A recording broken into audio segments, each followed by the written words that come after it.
There are betrayals that shout, and there are betrayals that settle into your home like fine dust on forgotten furniture. Mine was the quiet kind. The kind that took me 38 years to hear.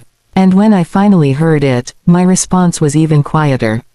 I simply picked up the one thing that was ever truly mine, and I walked out, leaving the key to their world right where they'd always left me, on the counter. Good evening, my dear. Come, sit with me a while. I want to tell you a story about a plate. A simple, blue willow plate. It's a story about what we value, and what we are told to value. It's about the difference between a house and a home, and the terrible, beautiful moment you realize you've been living in the wrong one. This isn't a story of rage. It's a story of clarity. And it begins, and ends, with that plate. Your history is not common. That is the first and most important thing you must learn to hear in your own soul.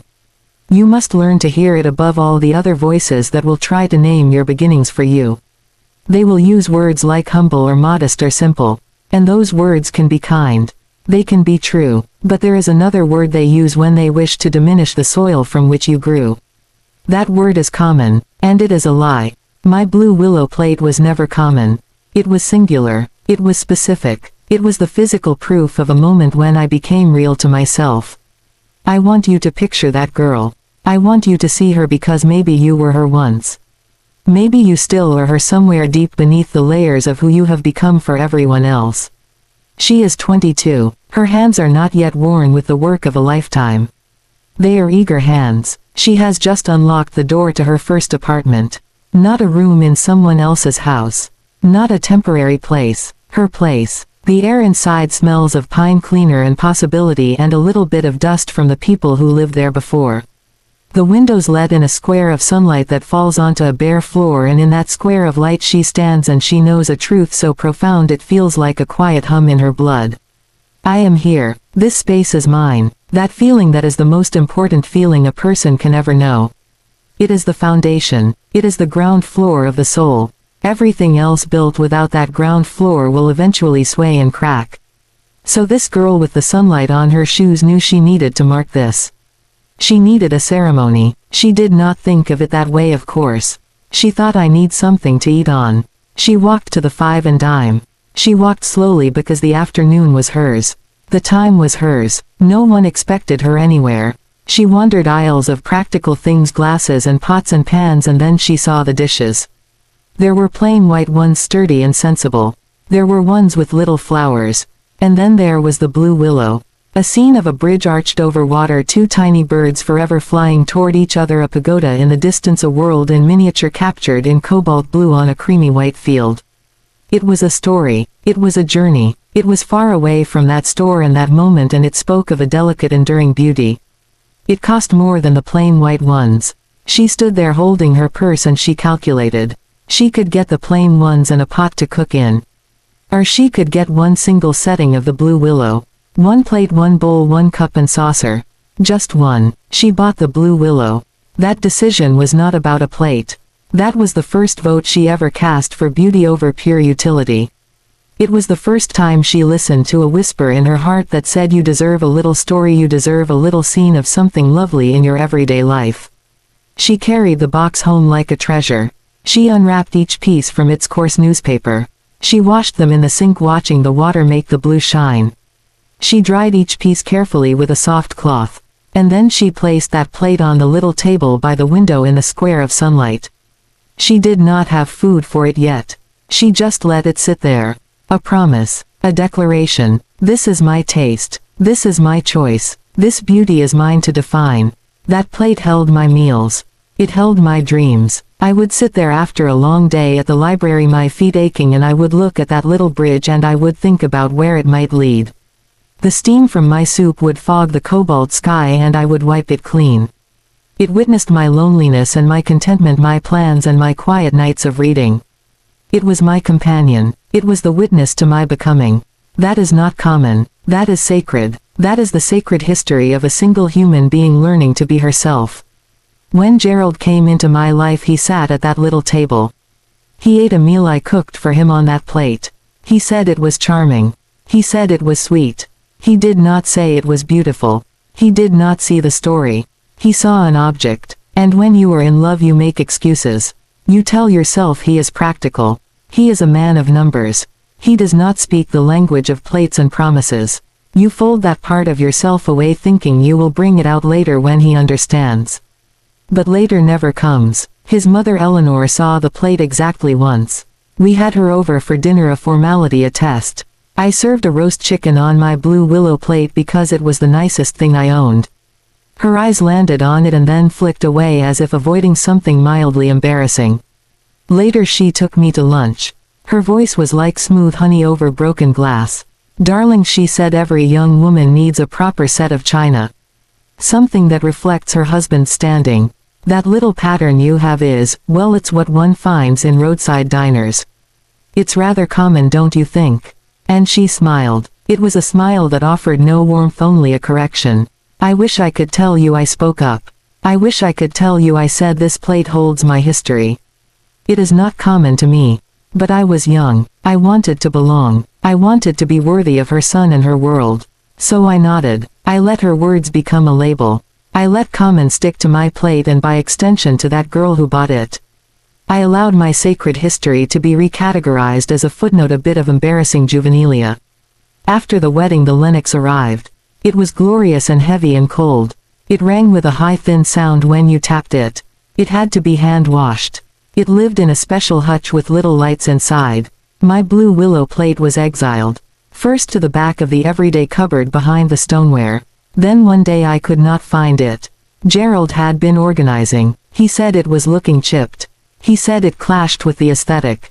He said mother is right, May, it's a bit common for the home we're building. He said it not with malice but with a finality that was worse. It was a fact, a truth he and his mother agreed upon. My history was common, therefore it could be stored away. I found it in a box in the basement. Wrapped in newsprint again, not the same newsprint from the 5 and dime. This was newer. It was an article about stock market trends. My plate was wrapped in predictions of financial growth. A relic of sentiment swaddled in practicality. I should have taken it out then. I should have marched upstairs and put it right in the center of the dining room table. But I didn't. I was already learning the rules of the house. The rule was do not make a scene. The rule was appreciate what you have been given. The rule was let the past be the past. So I put the box on a shelf. I visited it sometimes, like going to a grave. For years that plate sat in the dark. And I began to sit in a kind of dark too. A quiet internal basement. Whenever I had an idea that felt too much like that 22-year-old girl, an idea that was about beauty or a journey or a story, I would hear that word. Common. Is it practical? Is it suitable? What will people think? The voice was sometimes Eleanor's, sometimes Gerald's, and after a while it became my own. I became the curator of my own diminishment. I wrapped my own dreams in newsprint and stored them on a shelf. That is what they do not tell you. The greatest theft is not of your things. It is of your context. They rewrite the meaning of your origins. They translate your personal sacred into public ordinary. They make you ashamed of the very things that forged you. A plate becomes a symbol of your lack of sophistication. The job you loved becomes a phase. The family you came from becomes a story you edit. You learn to present a polished version of your history that fits the narrative of the life they are building. And slowly you become a guest in your own story. A biographer writing a flattering version of events for an audience of one, the person you married. But the soul has its own records. It keeps an archive. It does not discard the original. It stores it in a chamber of the heart where the labels they stick on you cannot reach. The feeling of that sunlight on the floor. The weight of the decision in the 5 and dime. The certainty that the beautiful thing was the necessary thing. That archive stays sealed and safe. Waiting. For 38 years my Blue Willow plate waited in the dark. It did not change. It did not become less beautiful. It did not become more common. It simply was. Its truth was intact. My forgetting of its truth did not alter its nature. And that is the lesson. Your history, your core, your beginning, it is immutable. Their opinions, their labels, their dismissals, they are weather. They pass over the surface. They can make you cold, they can make you doubt, they can make you hide the treasure away. But they cannot change the composition of the treasure. The gold does not become lead because someone calls it dull. The day I found the receipt, the day I saw the lunch, the day the world went clear and cold. I did not go to the lawyer first. I did not go to a friend. I went to the basement. I went to the box. My hands were shaking, but not from tears. They were shaking from a kind of terrible focused energy. I pulled back the newsprint. There it was. The bridge. The birds. The tiny world. It was dusty. There was a small chip on the back I never knew was there. I cradled it. And I remembered. I remembered the girl. I remembered the sunlight. I remembered the vote for beauty. I remembered the promise. In that moment the word common shattered. It was a lie they had built my life upon. A foundation of sand. My history was not common.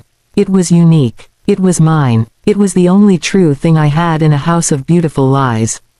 Guard it. That means do not let them write the definitions.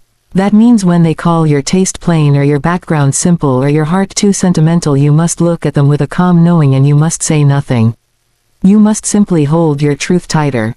You must remember the sunlight on your own shoes. You must remember your first beautiful unnecessary thing. Guard it not with arguments but with silent unwavering certainty.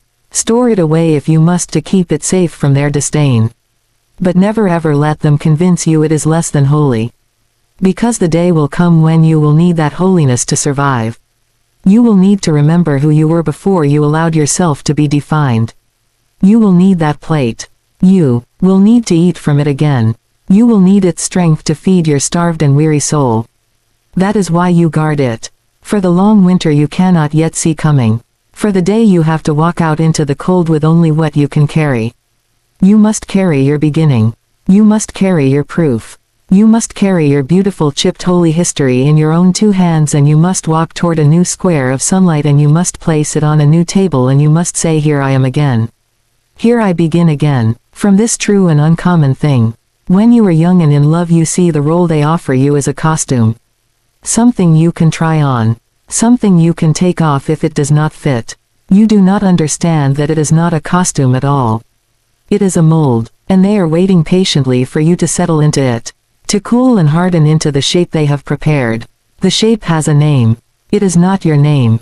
It is a function, the helpmate, the steady one, the one who does not make waves. My role was defined at the very first family dinner. Gerald's family home was a place of polished surfaces and unspoken rules. The dining room table was long enough to seat 12 and dark enough to see your own vague reflection in the grain. Eleanor sat at the head. Gerald sat at her right hand. I was shown to a chair. It was not just any chair. It was the chair whose back brushed the swinging door to the kitchen. The chair where the server would stand if they had a server. But they had me. I did not see it then. I saw a seat at the table. I felt the warmth of inclusion. I was nervous. I wanted to please. The meal began and Eleanor presided over it like a conductor. A glance was a command. A lifted eyebrow a critique. And I learned quickly. When Gerald's water glass was half full, I saw her look at it. Then she looked at me. A gentle expectant look. So I rose and I fetched the pitcher from the sideboard and I filled his glass. A smile. A small nod. Good. When the plates needed clearing, she did not ring a bell. She simply ceased eating, placed her utensils down at a perfect angle and sat back. The signal was clear. I rose and I began to clear. I was quick and quiet. I remember thinking, this is how it is done. This is the ritual. I am learning the ritual.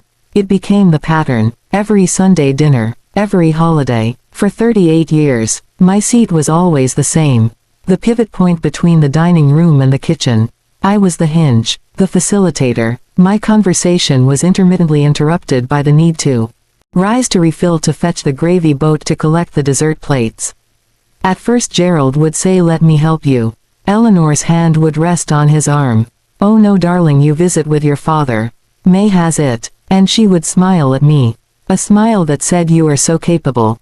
It sounded like a compliment. It felt like a sentence. Over the years the role became seamless. I was not a guest. I was not the lady of a separate house. I was a piece of the machinery of Eleanor's domain. An extension of her will. Gerald ceased offering to help. He ceased seeing me rise from the table. It became the natural order. As natural as his place at his mother's right hand. We had our orbits. His was around her. Mine was around them both. In our own home the pattern held. We bought a house, but it was furnished with the ghost of her taste. When we hosted, it was understood I would execute the vision. The menu would be approved. The china would be the Lennox. The seating arrangement would follow her principles. Gerald would play the host, pouring drinks, making jokes, while I moved in the background, ensuring the clockwork precision of it all. I was the stage manager. He and Eleanor were the stars. And a good stage manager is invisible. Her success is measured by the audience's belief that the play simply happens. I thought for a long time this was partnership. I thought my value was in my competence. In making things run smoothly. In creating a beautiful, seamless life for him to inhabit. I was the calm water he sailed upon. But water has no destination. Water simply holds up the boat. I stopped being a fellow traveler. I became the medium through which his life moved. They never asked me what I wanted. Not about the big things. Not about the small things. Where should we go on vacation?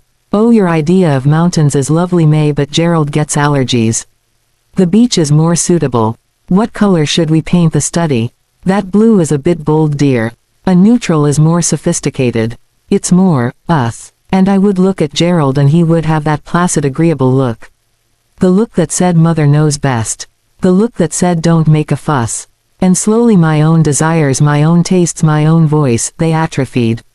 They became like muscles you stop using. They grew weak and quiet. The holidays were the perfect portrait of my role. I cooked for days. I decorated. I cleaned. I wrapped presents. Gerald would come home on Christmas Eve with a beautiful gift for me. Something Eleanor had hinted he should buy. A piece of jewelry. A nice scarf. It was always correct. Always appropriate. And it never felt like it was for me. It felt like a token given to the help on behalf of the estate. A generous bonus for services rendered. He would kiss my cheek and say, "You've outdone yourself." And I would smile and say thank you, and the words tasted like dust. Because he was right. I had outdone myself. I had turned myself inside out and made myself into a thing that produced perfect holidays. And then I would go to the kitchen to baste the turkey. When our children came, I thought it might change. I thought the profound fact of motherhood might force a new role. A seat at the head of my own table. But Eleanor simply added new layers to my duties. Her ideas on parenting were the correct ones. Her suggestions were directives. And Gerald wanted peace. He wanted his mother happy and his wife not upset. And the easiest path was to let Eleanor guide. So I became the administrator of her vision for my own children. I was the one who enforced the rules, who drove to the lessons, who made the meals, but the blueprint was hers. I loved my children with a ferocity that scared me. But even that love was filtered through the role of the capable manager. The emotional labor was mine. The credit for their upbringing was a shared commodity between Gerald and his mother. I was so deeply in the role that I lost the script of my own life. I could not tell where the character ended and I began. The lines I spoke were written by decades of expectation. My reactions were rehearsed. My silence was part of the performance. A good supporting character does not upstage the leads. She provides a steady, reliable presence. She asks the questions that allow them to give the eloquent answers. She laughs at the right moments. She fills the silences. She makes sure the tea is hot. The affair, when I saw it in its full context, was simply him casting a new actress in the same play. He did not want to change the story. He did not want to rewrite the script. He just wanted a different face in the role of the helpmate. Someone younger, someone Eleanor approved of, someone who might be more enthusiastic about the part. Someone who had not grown tired of staring at the same painted backdrop for 38 years. The betrayal was not that he wanted a different life. The betrayal was that he wanted the same life with a different prop. The day of the luncheon, when I saw them, the three of them, it was like watching my own play from the back of the theater. There was Eleanor holding court. There was Gerald attentive at her side. And there was the woman Amanda in the seat that was never mine. The seat of the approved companion. And she was laughing. She was leaning in. She was playing the part. And I stood there in the wings holding my coat, and I understood with a clarity that was like ice water. I had never been considered for the lead. I had been an understudy from the start, waiting in the shadows for a part that was never meant to be mine. The role they had for me was permanent. It was non-negotiable, and I had accepted it, thinking it was a stepping stone when it was the entire stage. That is the moment you must watch for. The moment you see the role they have for you. Not the role they say you have. Not the role you hope you can grow into. The actual function you serve in the ecosystem of their lives. Are you the emotional dumping ground? Are you the administrative assistant to their existence? Are you the audience for their monologues? Are you the keeper of the trivial so their minds can be free for the important? Are you the one who stands by the kitchen door? When they show it to you, believe them. They are not lying. They are showing you your place. Gerald and Eleanor showed me my place at every Sunday dinner for 38 years. I was the one who got up. I was the one who served. I was the one who cleared. I was the one who made it seamless. They believed that was my purpose. And for too long I believed it too. I thought if I performed the role with enough grace, enough quiet excellence, I would be seen. I would be promoted. I would be invited to sit at the other end of the table. But some roles are not stepping stones. They are wells, and you can spend a lifetime digging one only to find at the bottom there is nothing but your own reflection and the dirt you have moved with your own hands. So believe them the first time. When they show you the chair by the kitchen door. When they hand you the script with all your lines cut except yes and of course and I'll take care of it. When they smile at your competence but never ask about your dreams. Believe them. That is the role. That is the entirety of the part. And then you must ask yourself the only question that matters. Is this the role I want to play until the curtain falls? The deepest betrayal often wears a familiar face. It does not come as a stranger in the night. It comes as the hand you have held for a lifetime turning in yours, not to squeeze but to let go. It comes as the voice that has spoken your name for decades, forming another name with the same tenderness. It comes in the silhouette you know better than your own, seen against a window you bought for your shared home, now holding the shape of a secret. When I found the receipt, it was a small cold fact. A slip of paper with a date, a store name, a price. It was a splinter, a sharp foreign object lodged under the skin of my day. It hurt, but the hurt was clean. It was a single point of pain I could focus on. I could hold it up to the light and examine it. Infidelity, a thing I had read about in novels, a plot point in other people's lives. It was a betrayal, yes. It was a man being weak or selfish or cruel. It was a thing a husband does to a wife. It was a category of hurt. And in a terrible way, a category is a place to put the pain. You can label the box. You can store it on a shelf in your mind. You can even in your darkest moments understand it. The flesh is weak. Love fades. People make mistakes. I held that splinter for 2 weeks. I walked around with it in my palm. I felt its edges. I watched Gerald. I became an anthropologist of my own marriage, studying the subject for signs of the disease. The new tension in his shoulders when he came home. The way his phone now faced down on the table. The faint scent on his collar that was not his cologne, not my perfume, not the smell of our home. These were more splinters, each one sharp, each one confirming the growing infection. This was the betrayal I was preparing for. The one I could name. The one I could eventually scream about or cry over or confront. It had a shape. It had a face. The face of a woman named Amanda I did not know. The luncheon changed the anatomy of the pain. It took the splinters and welded them into a blade. And it plunged that blade into a place I did not know I could be hurt. It was the familiarity that was the violence. The restaurant was one Eleanor loved. A garden place with white linens and willow trees. She called it her little oasis. I had been there with her a dozen times. I knew the menu. I knew which table she preferred. The one in the dappled shade. And there she was, in her favorite spot, her silver hair perfectly coiffed. She was wearing the lavender suit I had told her looked lovely on her last Easter. She was smiling, not her tight society smile. Her real one, the one that crinkled her eyes. The one she used so rarely. And across from her was Gerald. My Gerald. He was leaning back in his wrought iron chair, one arm draped over the back. He looked loose, unclenched. His face was turned toward the third person at the table. And his expression, it was one I had been trying to conjure for years. A look of engaged, amused absorption. He was listening. He was present. He was not thinking about work or the drive home or the awkward silence that would descend in our kitchen.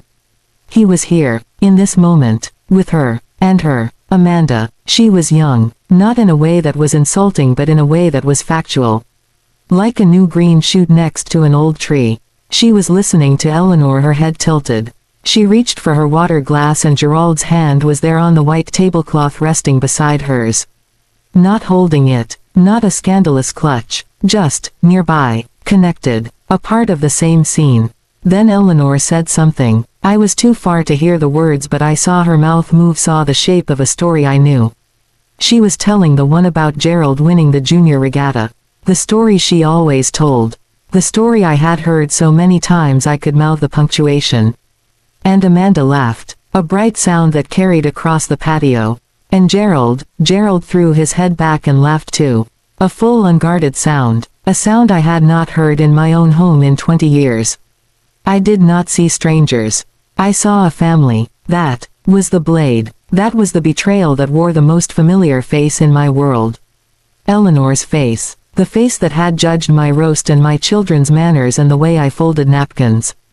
The face that had offered corrections wrapped in compliments. The face that represented the world I had worked for 38 years to be good enough for. She was not tolerating this woman. She was not turning a blind eye to her son's indiscretion. She was courting her. She was sharing sacred family lore. She was welcoming her into the narrative. She had never welcomed me. Not like that. My inclusion had always been conditional. A probationary period that never ended. I was the project. The student. The one who needed guidance to reach the minimum standard of being Gerald's wife. But this woman, she was already there. She was already sitting in the shade of Eleanor's approval. She was already making Gerald laugh. I stood there by the potted lemon tree and I felt the world rewrite itself. The story of my marriage, the history I had lived every single day of it, it was not the true story. The true story was happening at that table. The true story was that I had never been the wife. I had been the placeholder. The interim solution. The suitable candidate until someone more suitable, someone Eleanor truly approved of, came along. The affair was not a rupture. It was a correction. A course adjustment back to the original plan. A plan they had all three of them been in on. A conspiracy of blood and expectation. Gerald's betrayal was of his vows. It was a personal treachery. But Eleanor's betrayal, that was of the entire architecture of my life. She was the architect. She had drawn the blueprints for the life I was to lead. She had supplied the materials, the china, the expectations, the rules. She had been the foreman inspecting my work. And all the while she had known the foundation was sand. She had known her son's heart was not in it. She had perhaps even encouraged him to look elsewhere. To find a woman who was not common. Her face across that patio was not the face of a mother discovering her son's shame. It was the face of a collaborator. A co-conspirator. She was not a victim of his secret. She was its guardian, its enthusiastic patron. The familiarity of her lavender suit, the familiarity of the story she was telling, the familiarity of Gerald's laugh, it all curdled.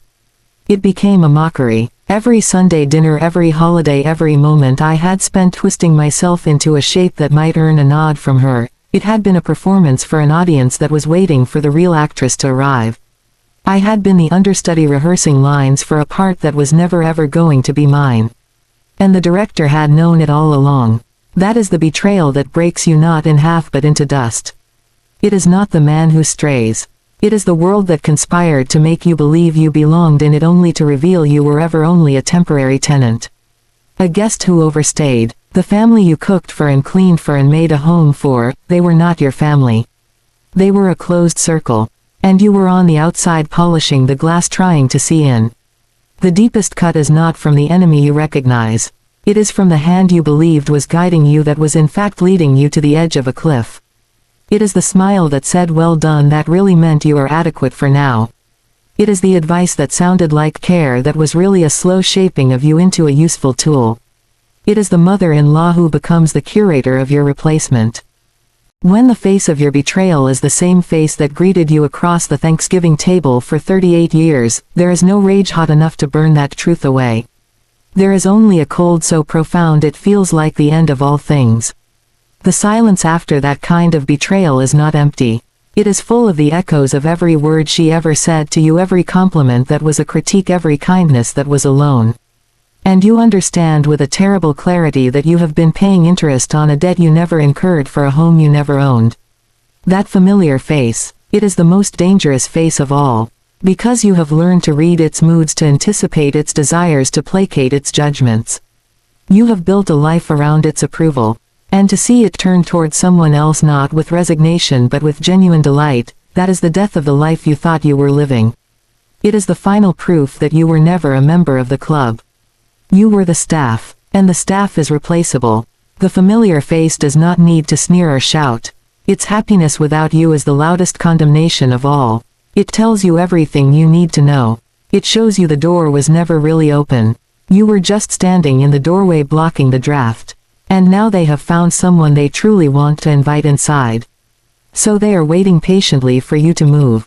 To take your common plate and your useful hands and your quiet service and to step back into the cold. Believe the familiar face when it is turned away from you. Believe the happiness you see there that you did not create. That you were not meant to share. It is the truest map of your exile. It is the final and most intimate betrayal. It is the world you lived in looking past you toward its own future. A future it had always intended to have. A future that simply did not include you. Clarity often comes in silence, not in screams. We believe the truth must be seized. Wrestled to the ground. Forced to confess under the hot lights of our outrage. We think pain must be loud to be real. That justice must have a soundtrack of slammed doors and shattered glass. But I am here to tell you the deepest truths arrive on cat's feet. They slip into the room when the shouting has exhausted itself. They wait for you at the bottom of the well after the last echo of your own weeping has faded. That is when you can finally hear them. When I stood by the lemon tree and watched my life become a play, I was not in the silence that followed was absolute. It was not the silence of shock which is a numbness, a buffer against the blow. This was different. This was the silence of a machine that has finally whirred to a stop. The constant low hum of striving, of trying to fit, of anticipating moods, of meeting expectations, it ceased. Just ceased. And in that new quiet I could hear the structural cracks. I could hear the dry rot in the beams of my marriage. I could hear the hollow place where my own voice should have been. I drove home from the city. The road was a gray ribbon.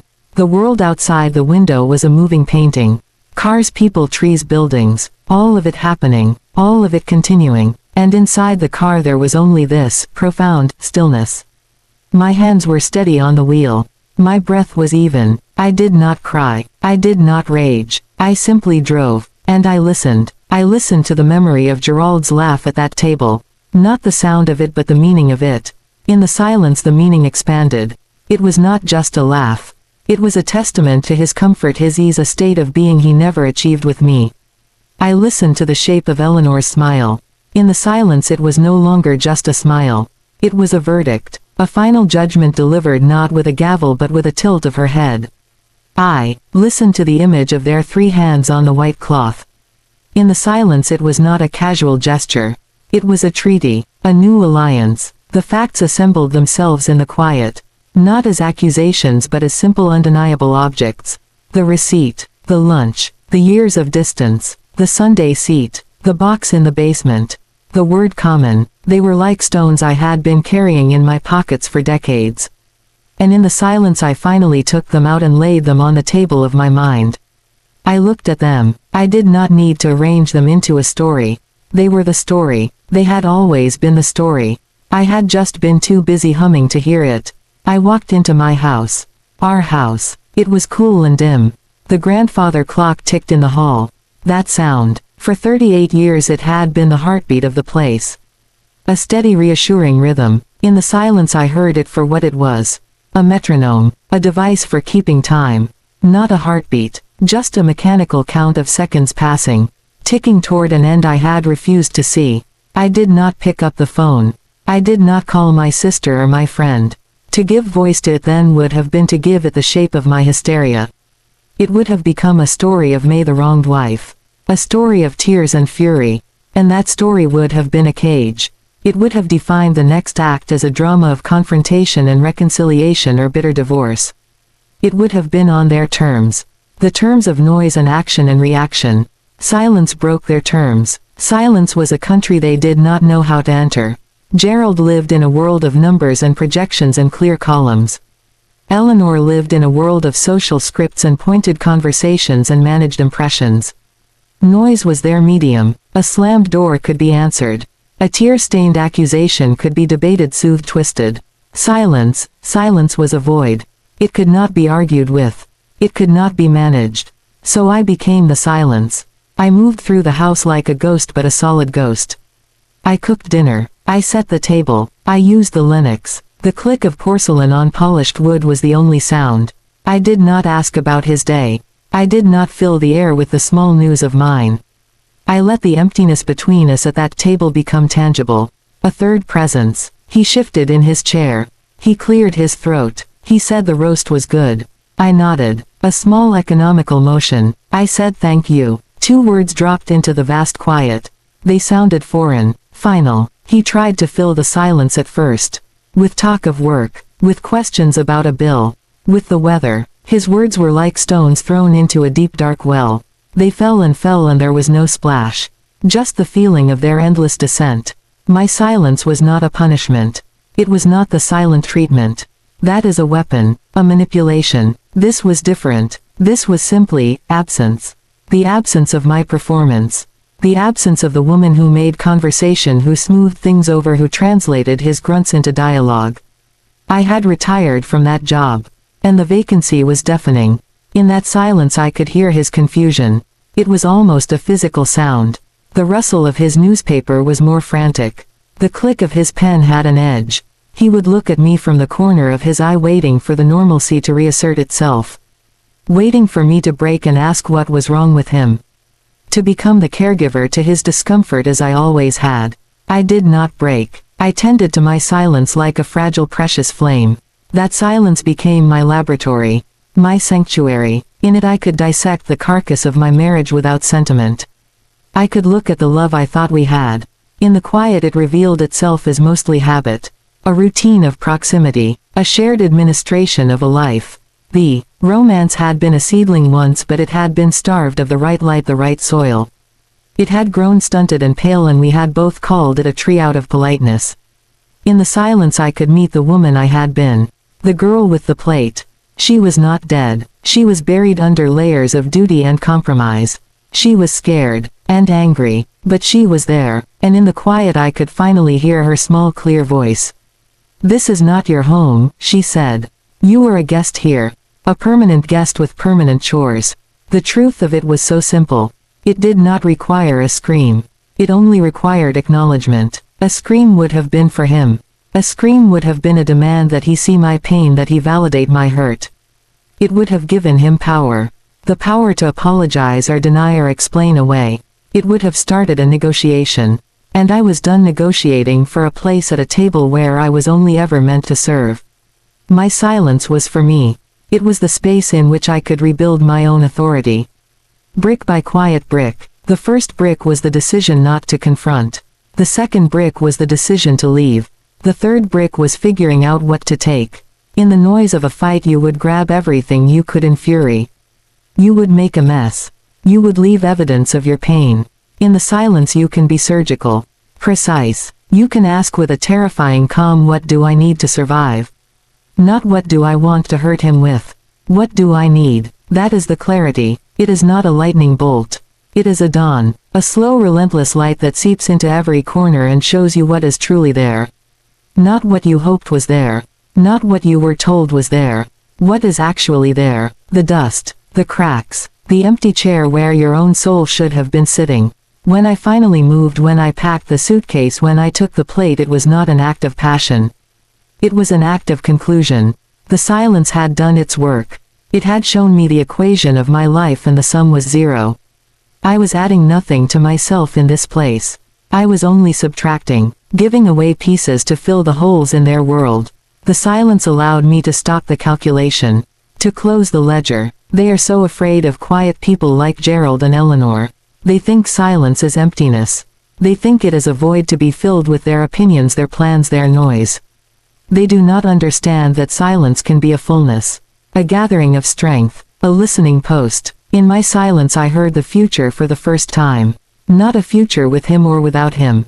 Just a future, a blank page. And the sound of that blank page was the most beautiful sound I had ever heard. It was the sound of my own freedom, not yet spoken but finally possible. So do not rush to scream. Do not feel you must perform your pain for an audience to make it real. Let the wound breathe in the quiet. Let the truth reveal itself to you without the distortion of your own sobs or your own shouted questions. The answers you seek, they are not in his excuses. They are in the space between heartbeats when you are utterly alone. They are in the quiet house after the door has closed. They are in the simple act of not speaking until you know what it is you truly have to say. My scream was a 38-year low hum of compromise. My silence was the ear that finally heard it for what it was. And when I finally spoke, it was not to him. It was to myself. A whisper in the dark. It is time to go. And that whisper carried more force than any scream ever could. Because it came from the deepest quiet, a quiet I had earned. A quiet that held the whole truth and required no explanation at all. When you leave, take only what belongs to your soul. This is the hardest arithmetic you will ever learn. Not because the math is complex, but because you have spent a lifetime being told what has value. The gilded frame around the diploma. The heavy silver service for 12. The cut crystal vase that catches the light just so. These are the items that speak in the language of the world you are leaving. They have a loud, proud voice. They declare success, stability, tradition. They are not yours. They are the props for a role you are resigning from. To take them would be to bring the set decoration of your prison into your new cell. Your soul owns quieter things. It claims the objects the world calls insignificant. The ones with no resale value. The ones that hold the scent of a real moment, the shape of a specific joy, the weight of a becoming. You must find these things in the dim attic of your life. You must brush off the dust of other people's opinions and see them shine with their own true light. For me, it was the Blue Willow plate. But the plate was just the compass. I had to chart the rest of the territory of my soul. I stood in the bedroom, the one we had shared for 38 years, and I opened my grandmother's suitcase. The leather was old and smelled of camphor and thyme. It was not a large case. It imposed a strict economy. A physical limit that became a spiritual filter. I did not look at the closet full of clothes bought for dinners at Eleanor's club or for vacations Gerald preferred. Those were uniforms. Costumes for the performances of May the wife, May the hostess, May the appropriate partner. The silk blouse was a uniform. The tailored suit was a uniform. They hung there like empty skins. I opened my bottom drawer. The one with the soft things. I took 2 plain wool sweaters I had owned since before my marriage. Their cuffs were slightly frayed. They were the color of oatmeal and heather. They felt like me, the me before. I folded them. They did not fight the fold. They settled into the suitcase like tired old friends. I went to the bookshelf. It was a wall of serious leather-bound volumes Gerald had inherited and the bestsellers Eleanor thought one should have read. I ran my finger along the spines until I found the few that were mine. A book of poetry by Mary Oliver, its pages dog-eared. A novel about a woman sailing around the world alone, its cover sun-faded from sitting on a beach chair long ago. A field guide to birds of North America with my maiden name written in a youthful loop inside the cover. These were not decorations. These were lifelines that had been thrown to me over the years, lines I had caught and held for a secret moment before tucking them away. They were evidence of my inner life, a life that had persisted in the cracks. They went into the suitcase. From the dresser I took a small wooden box. In it were photographs, not the formal portraits in silver frames that sat on the piano. Those were official records, chronicling holidays and graduations and anniversaries. They showed the smile I was supposed to have, the family I was supposed to be part of. The box held the hidden history. A snapshot of my mother laughing, her head thrown back in a way I had never seen in any other picture. A photo of my father teaching me to tie a fishing fly, his big hands cupped around my small ones. A picture of me at 23 on the day I moved into that studio apartment, sitting on the floor by the window, the sunlight a bar across my knees. In that picture I am looking not at the camera but out at something the photographer couldn't see. My face is all future. I placed the box in the suitcase. It was the archive of the soul I needed to remember. My jewelry was mostly gifts from Gerald. Tasteful pearls, a diamond tennis bracelet for our 25th anniversary. They were beautiful cold things that felt like awards for service. I left them in the velvet-lined tray. From the back of the drawer I pulled a thin chain with a single charm. A tiny silver sparrow. My best friend from college had given it to me. She said sparrows were tough little birds that could make a home anywhere. I had not worn it in 30 years. The clasp was stiff. I put it in a small pouch. It was a token of a friendship that saw me not as a wife in progress but as a person. It belonged to my soul. Then there were the documents. The passport with stamps from trips I took alone to visit my aunt after she was widowed. The deed to a small plot of land my parents had left me, a square of earth that was mine by blood.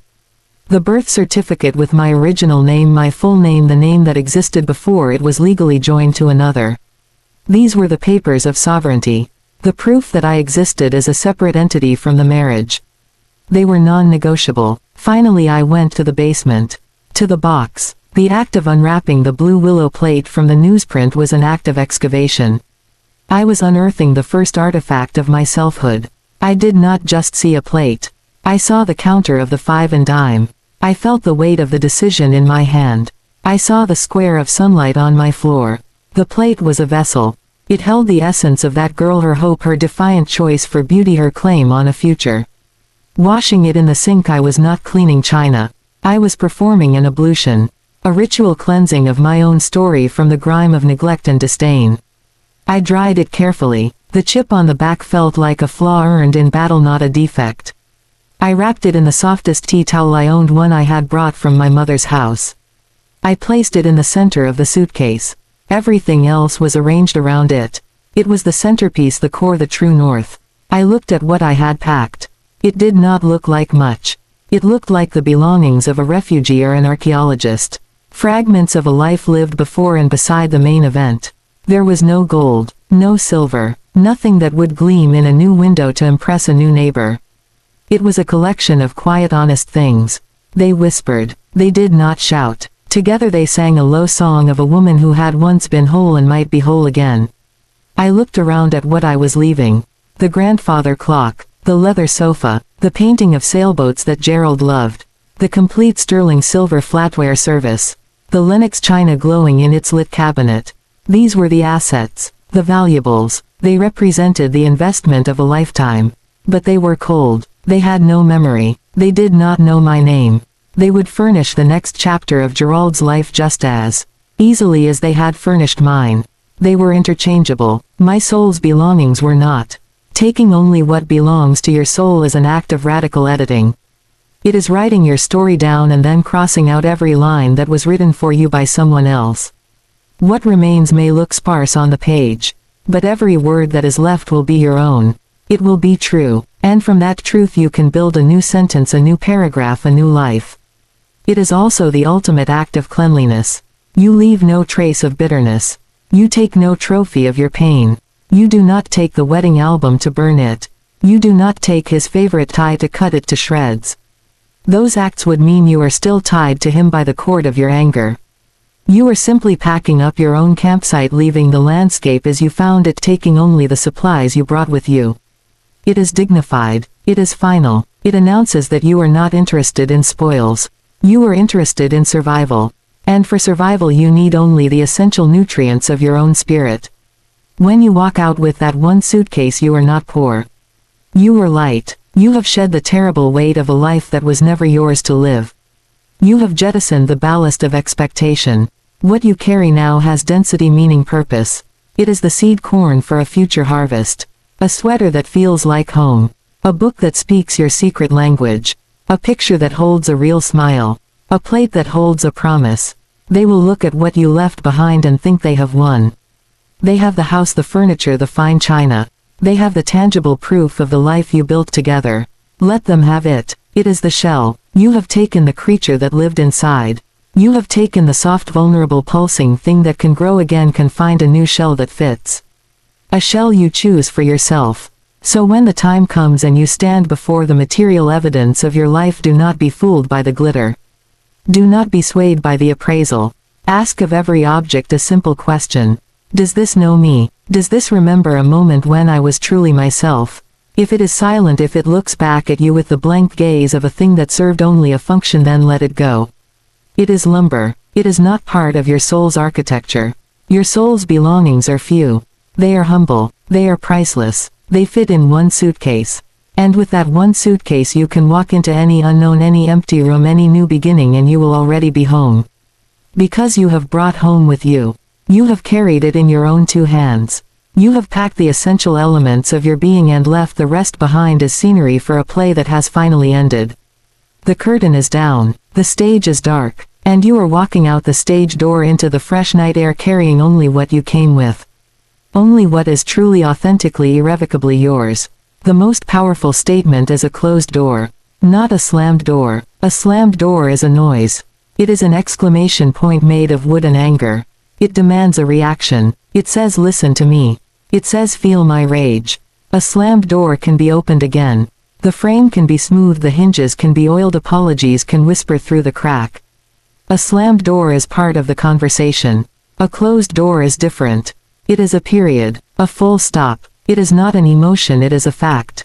It does not argue. It does not explain. It simply is. It creates a boundary so clean, so absolute that the air on the other side becomes different air. The silence on the other side becomes a new kind of silence. It is the silence of a world complete in itself.